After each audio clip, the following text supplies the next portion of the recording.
Most of you hearing this account won't believe my story. I wouldn't believe it if I hadn't lived through the horror. To the best of my knowledge, only 2 people have ever survived this hell and made it back to Earth in one piece, and sadly, the other is no longer living.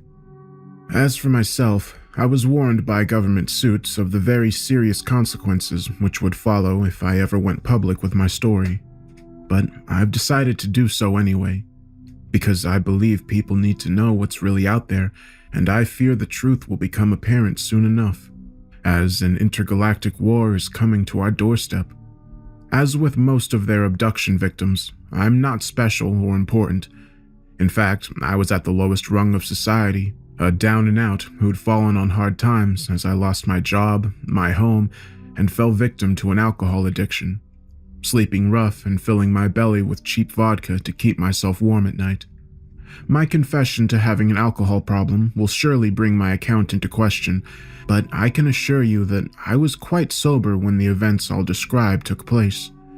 On the night in question, I'd taken refuge in an abandoned bus shelter set along a lonely back road, falling asleep under the stars after I'd emptied my bottle.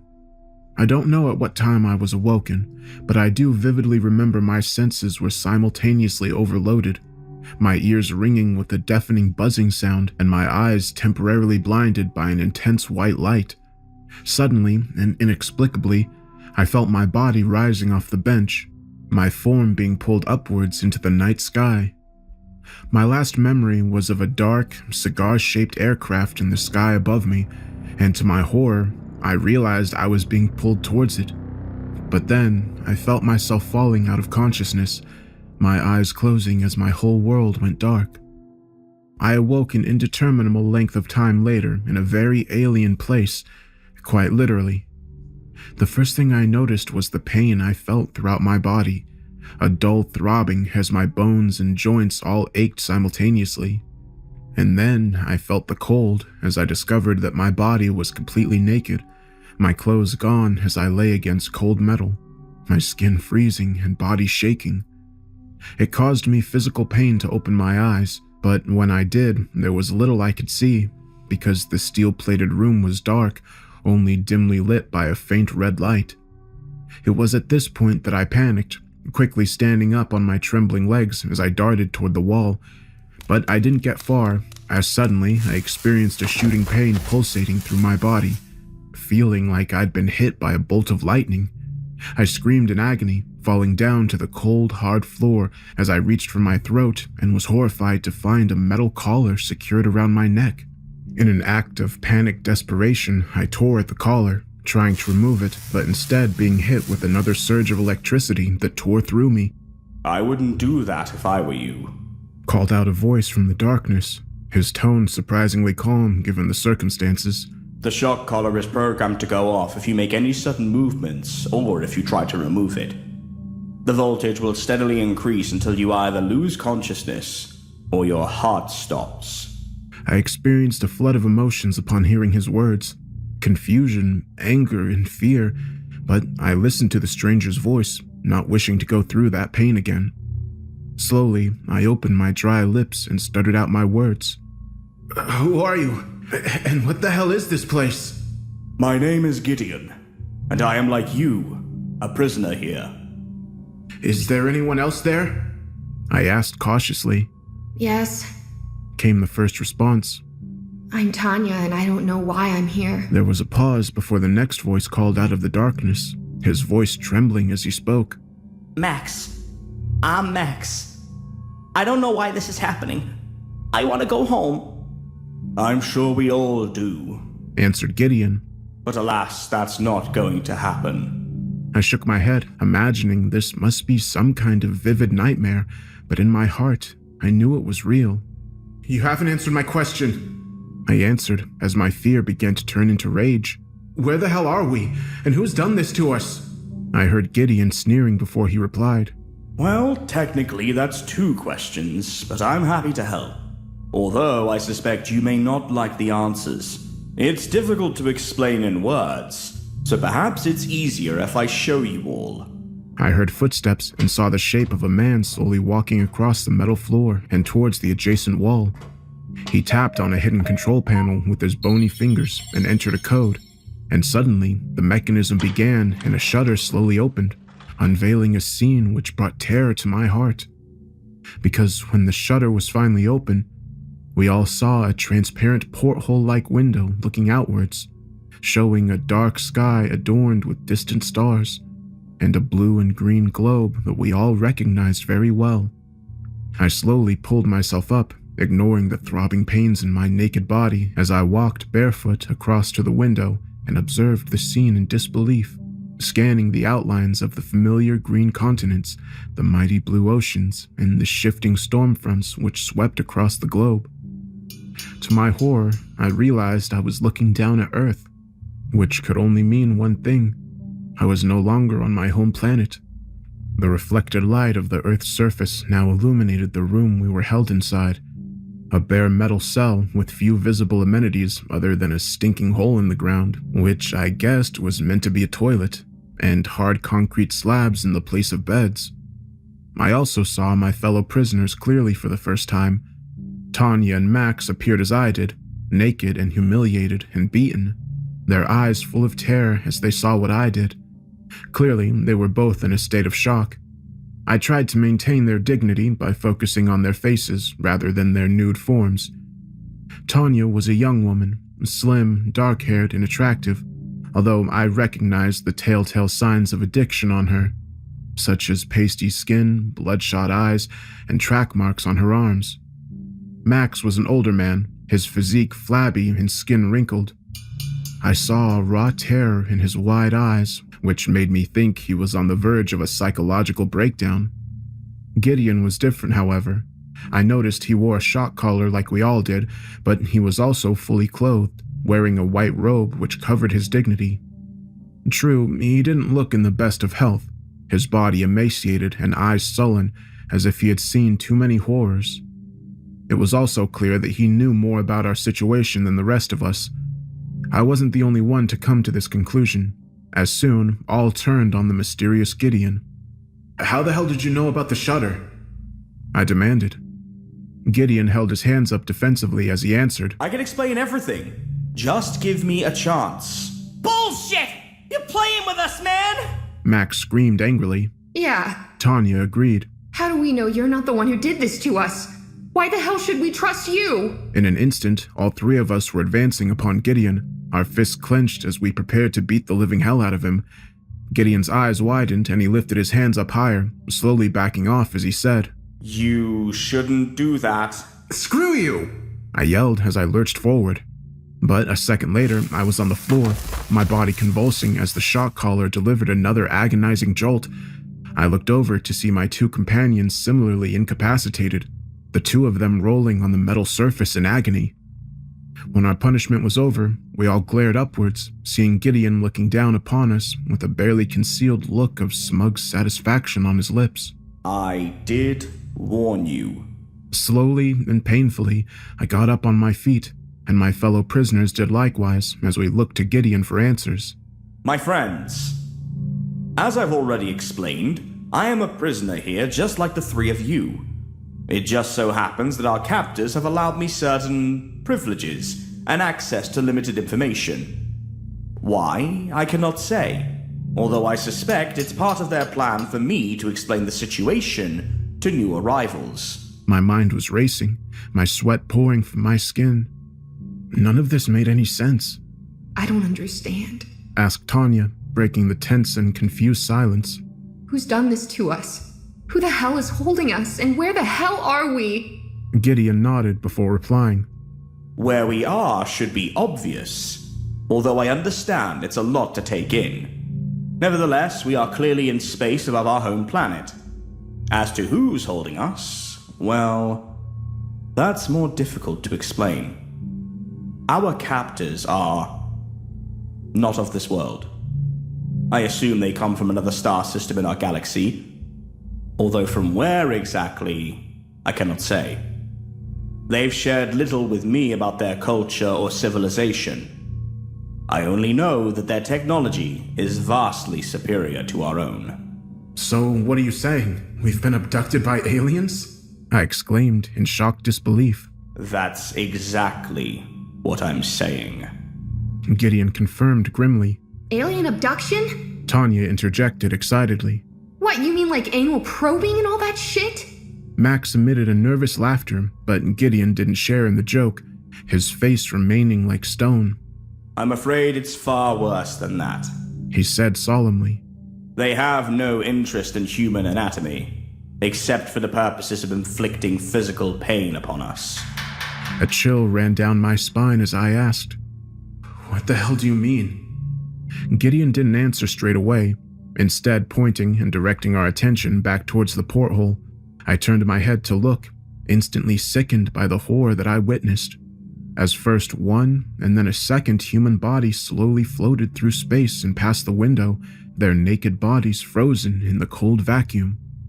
The first was a man, the second a woman, and both of their corpses showed obvious signs of torture, with deep incisions made into their flesh, burn marks on their skin, and digits sliced off their hands.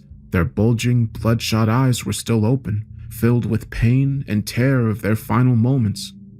But the most disturbing part was that the tops of their heads were gone and their brains were missing. We all watched in shocked awe as the bodies disappeared from sight, lost forever in the cruel emptiness of space. "Sweet Jesus," I muttered, my whole body shaking with revulsion as I slowly backed away from the porthole. The last batch. Gideon explained solemnly. Our captors are finished with them.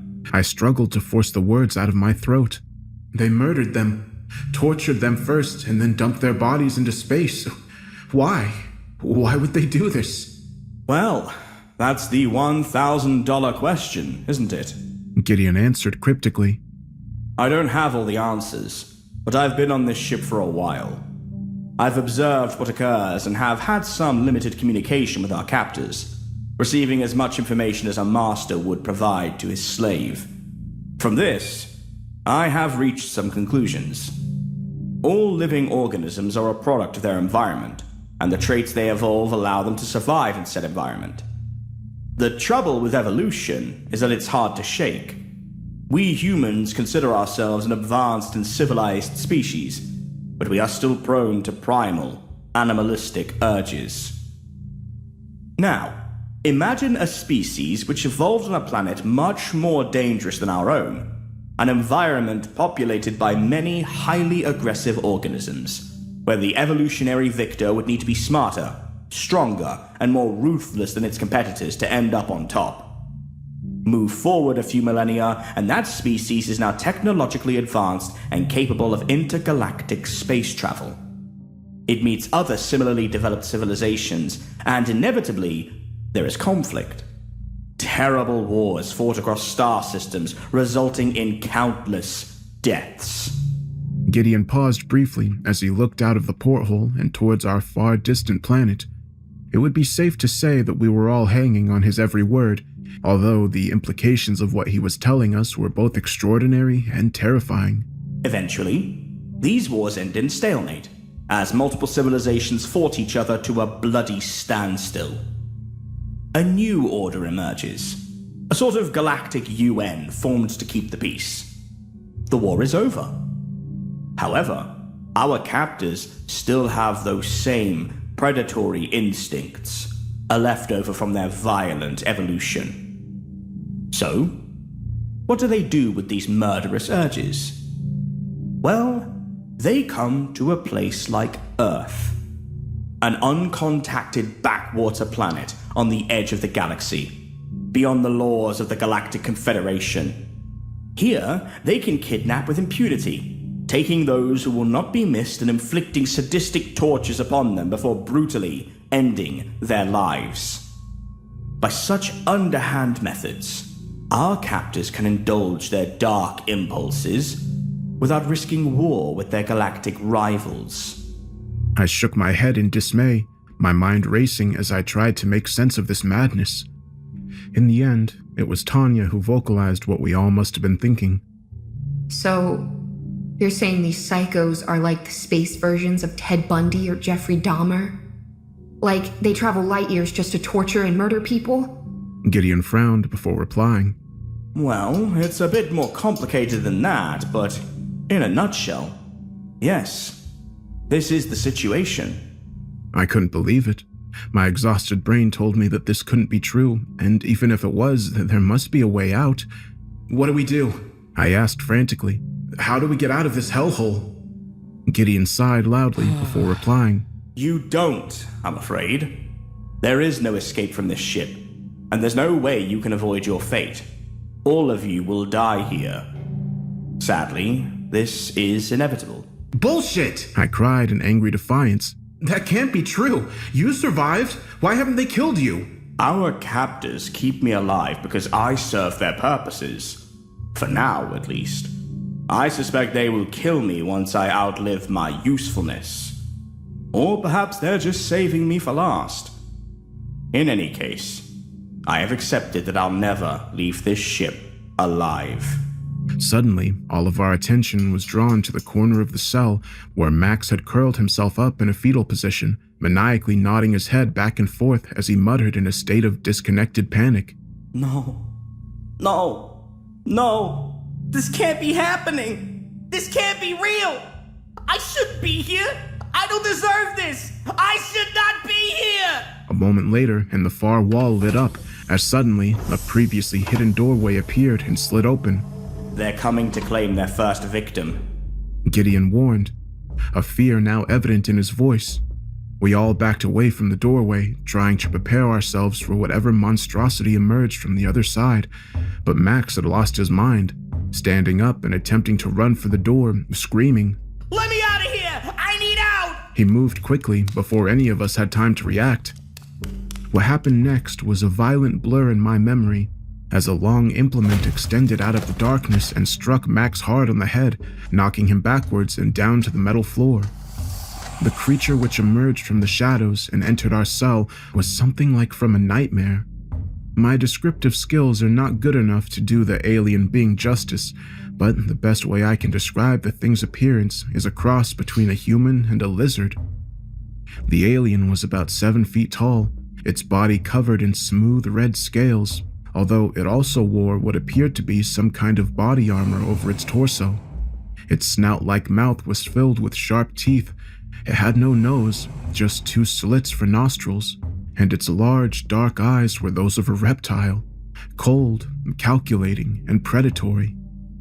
Its arms were long, and I noted that it had opposable thumbs and digits, meaning that it was able to hold and direct the pike-like weapon in its claws, the same metal rod it had used to strike poor Max with.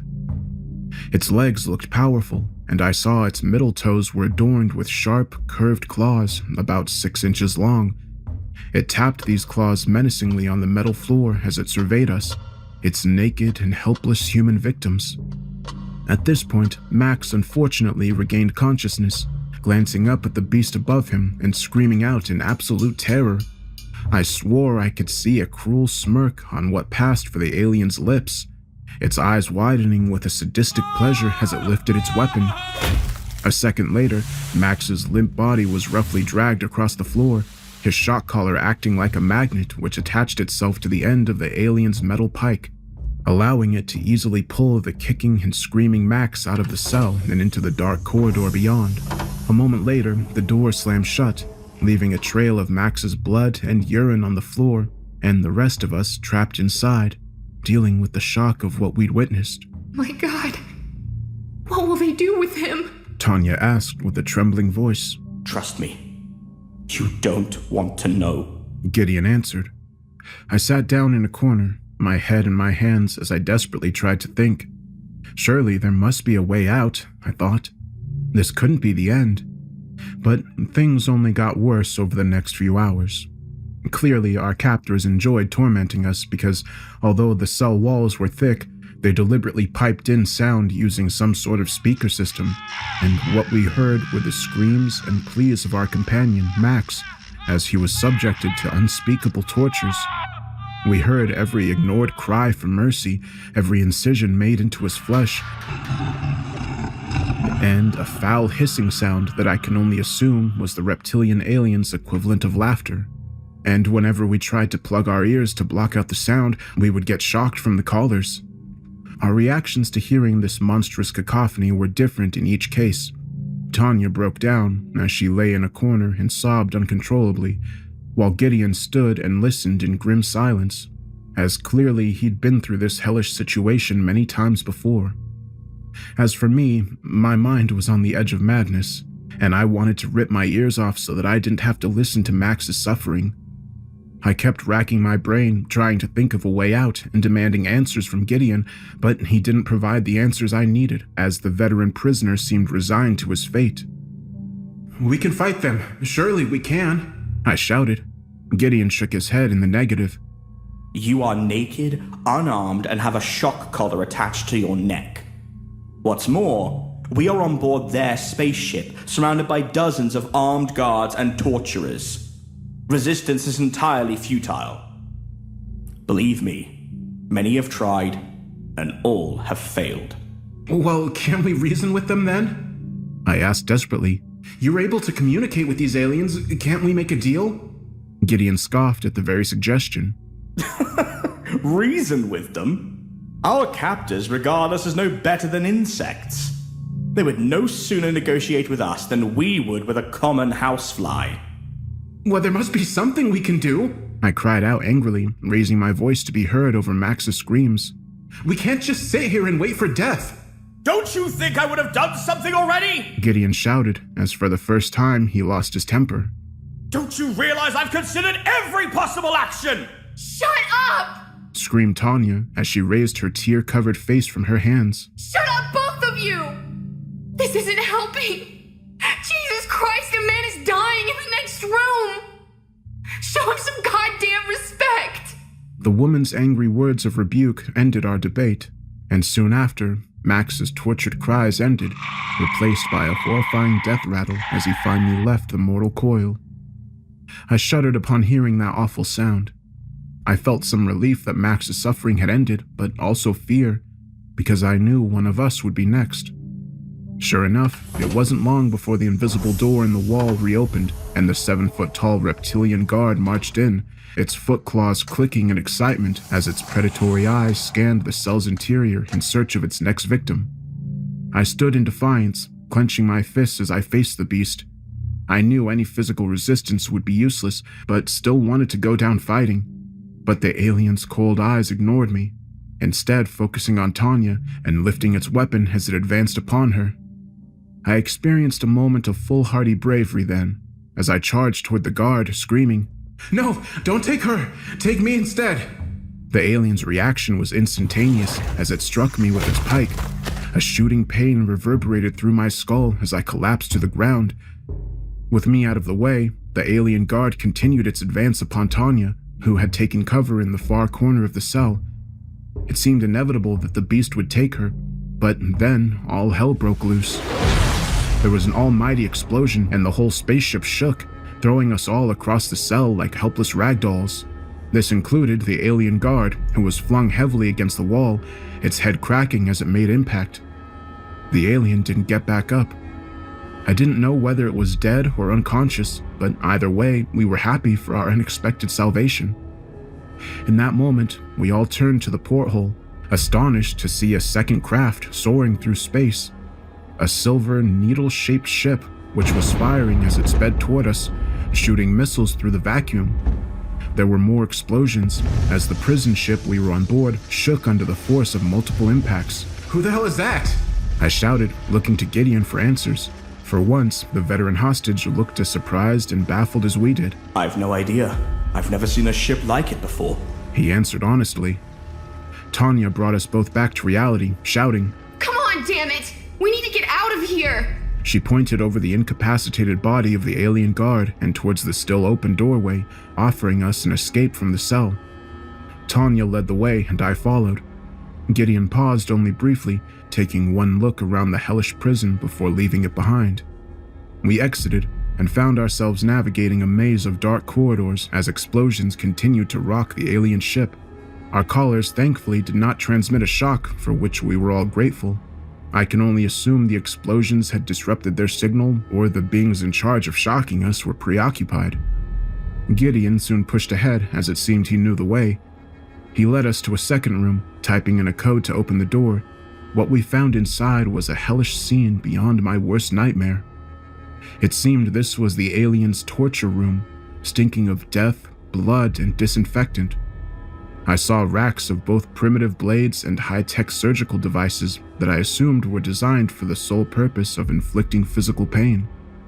And as we progressed through the hideous room, we saw what remained of poor Max, his body secured to a medical gurney with his wrists and ankles bound and his chest cut open to reveal his rib cage and internal organs, while his face was frozen in a grim death mask. A silent but permanent scream on his lips as a chilling reminder of his agonizing final moments. Jesus, I swore as I looked down upon his mutilated corpse.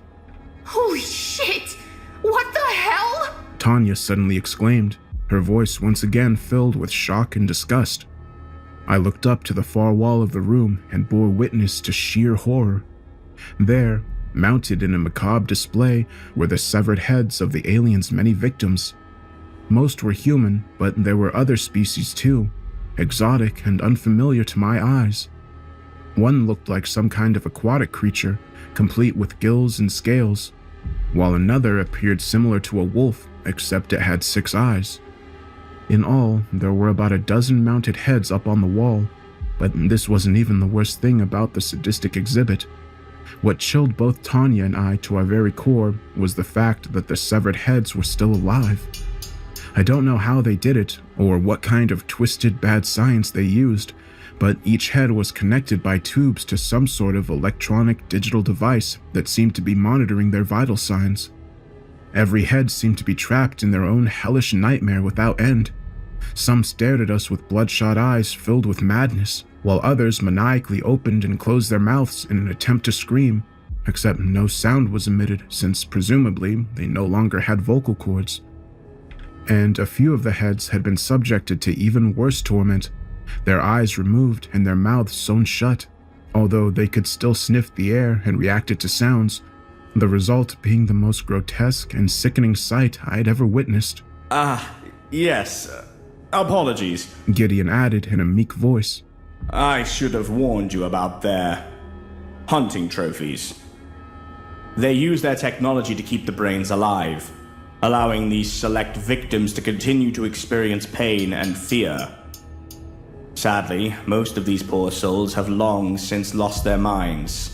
I shook my head, astonished at the almost flippant manner in which Gideon described these atrocities.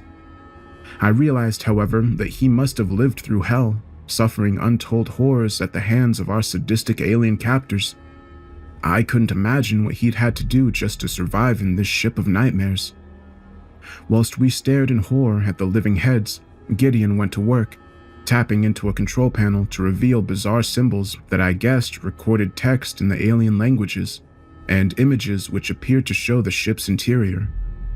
He frowned as he tapped on the screen, obviously frustrated by what he was seeing. I know there are escape pods on this ship. I've heard them talk of emergency evacuation procedures. He pointed to the map of the ship, drawing our attention to an area at the rear of the cigar-shaped vessel. They should be located here, but I don't know how we get to them. And, even if we do, I have no idea how to operate the pods, let alone navigate one back to Earth. Tanya and I shared a look of despair, realizing that we'd got this far only to face another obstacle. But Gideon was a beaten man, resigned to failure and defeat. He never thought we'd get this far, and I knew we couldn't give up now. Where there's a will, there's a way. As we were considering our next move, fate once again intervened, as suddenly the room's door exploded and something entered through the smoke and fire. We prepared for the worst, but what confronted us was something new. A hovering, drone-like robot with 2 mechanical arms extending, both adorned with high-tech weaponry. It also had a camera-type device attached to its main body, a pitch-black circle silently observing us like it was analyzing our physical forms or perhaps scanning our brainwaves. I looked to Gideon for an explanation, only to discover a look of bafflement on his face. Clearly, he had no idea what this entity was or whether it meant us harm.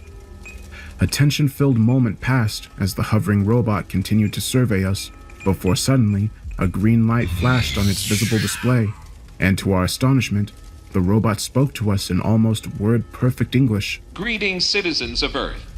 Please do not be alarmed. I am Unit 2317, an autonomous, artificial intelligence combat drone attached to SS Righteous Fury, a Confederation warship tasked with hunting down and neutralizing pirate vessels operating in breach of galactic law. You are all victims of a criminal conspiracy undertaken by a rogue faction engaged in illegal hunting operations. Our primary mission is to eliminate the rogue hunters, but we are also tasked with rescuing any survivors and, where possible, returning them to their home worlds. I shall now release you from your restraints. In an instant, all of our shock collars disconnected and fell from our necks, presumably deactivated by some kind of electronic countermeasure. We all felt a great relief at being freed, although we were still a long way from home. Please follow me, and I shall escort you to a safe zone, said the AI drone. The three of us looked at one another in confusion. I certainly didn't feel comfortable putting my trust in a killer robot from another planet, but reckoned Unit 2317 was a better bet than our reptilian torturers. We exited through the demolished door and fled into the maze of corridors, following the hovering drone as it led the way. Meanwhile, the chaos of battle was all around us as the alien ship was assaulted by Confederation forces. We just turned a corner when we were confronted by a reptilian foot soldier armed with some kind of high-tech rifle. It snarled before aiming, raising its gun and preparing to fire, but the machine reacted faster as it rapidly fired a series of dart-like projections that ripped the alien's body to shreds. We walked over its body and continued our escape, observing scenes of violence as the other killer drones engaged reptilian aliens in mortal combat.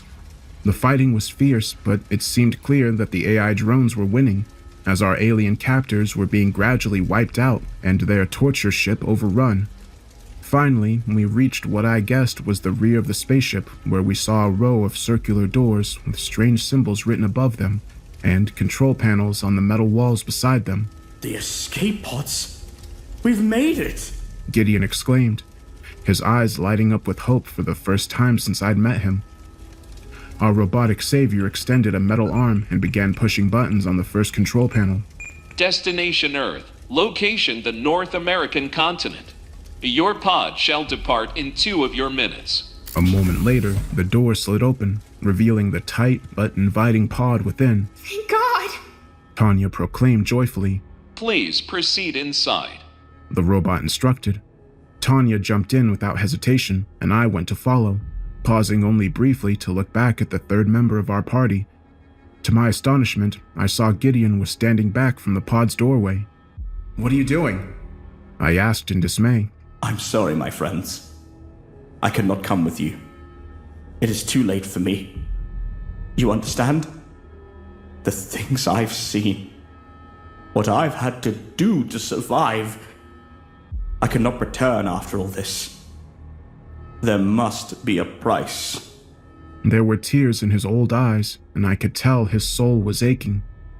I struggled to find the words to persuade him, but there was no time.